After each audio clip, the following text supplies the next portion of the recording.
Hello, my name is Debbie Ison of Tranquil Awakenings Lincoln, and I am a therapist and therapy trainer. Now, today's question that I've been asked is how to regain a sense of balance within life as we move out of this period of being in a pandemic. Now, I think this is a really important thing to address because I think no matter who we are or our circumstances in life, the pandemic has impacted us in one way or another. I know for myself it impacted me hugely, and I was so thankful I had my therapeutic strategies to help me regain a sense of balance and maintain my well-being throughout. And that used to sort of preoccupy me and play on my mind a lot, that there was an awful lot of people out there struggling who didn't have the same strategies as I did. So for me personally with lockdown, the first few weeks were sort of a bit like a dream. It wasn't quite real. I had all my family at home and everything was different. And I knew that my focus had to be getting a routine put in place and a new structure so that everybody else in the household could settle and be well. However, as it went on, I started to struggle more and more with my sense of identity and sense of self. So after having the children at home with me for 8 or 9 months, I started to get very behind on my work, which my work's always been a big part of my identity and being able to help other people. I found that obviously because of the restrictions that were put in place, that I was missing out on socialising, and that's always been huge for my well-being.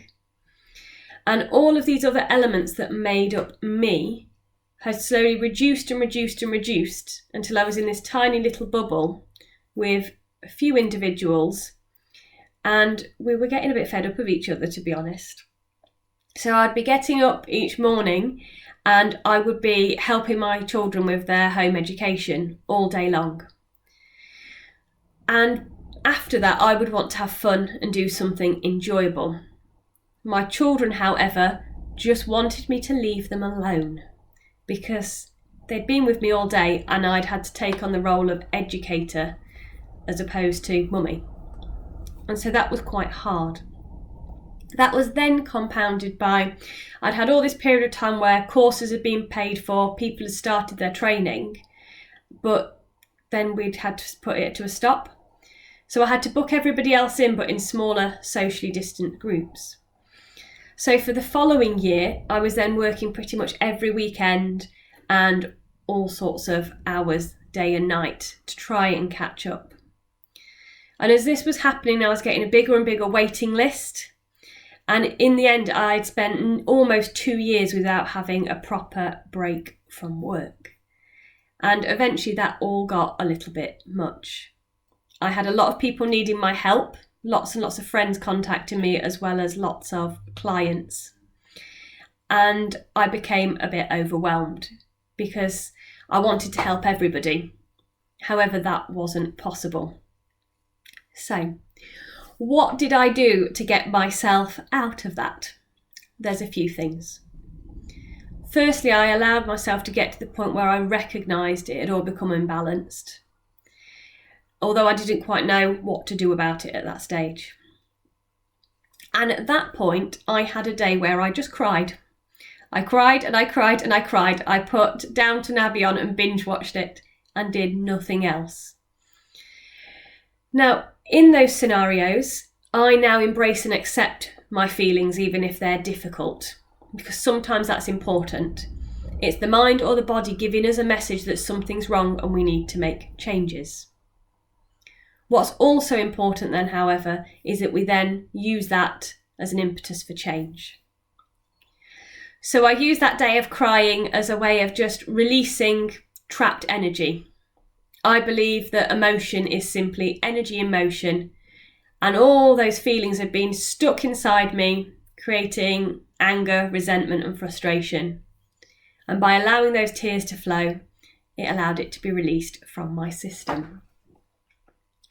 The next thing that was really important is I recognised I can't be everything to everyone. It is not humanly possible for me to be in contact with everybody every day, checking they're all right. So I had to start prioritising the people that really needed me most. Putting in personal and professional boundaries, so that actually when I wasn't at work or when I was sitting down in an evening wanting to relax, I switched my phone off or wasn't contactable. You see, in our day and age with social media and mobile phones, there's that expectation that we can be in contact with other people all of the time.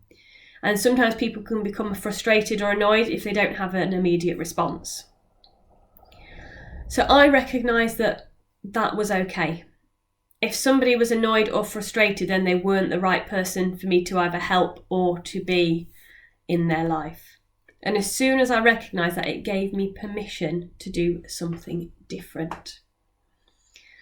What I also recognise is I, prior to the pandemic, had a good balance in my life. All these different areas of my life, the different roles were being fulfilled, as well as the different feeling states within me. I'd been able to be mummy, wife, therapist, trainer, friend, inner child, and it worked well. So I needed to look at my life and think, which areas was I currently lacking in? And as soon as I identified that, it allowed me to see, what do I need to do instead? How do I need to readjust my schedule during the week so that I'm bringing all of those elements back into it? And that meant being a bit strict with myself. So penciling out time in the diary for me. Only me, no one else. Doing things that I enjoyed and self-care. It meant penciling in time for practical activities, taking care of the house, doing up the house. I've got a project here. Penciling in so many client days and being strict with myself on the limit of people that I could see during the week. Making sure that I reached out to friends to arrange different activities, but also saying when I was busy. Putting boundaries into place. And also asking for help. It was really important for me to say eventually to some people in my life, actually I'm struggling with this as well, just like everybody else, and I need sort of somebody to listen and somebody just to give me a hug and a bit of encouragement. And all of that made the positive difference.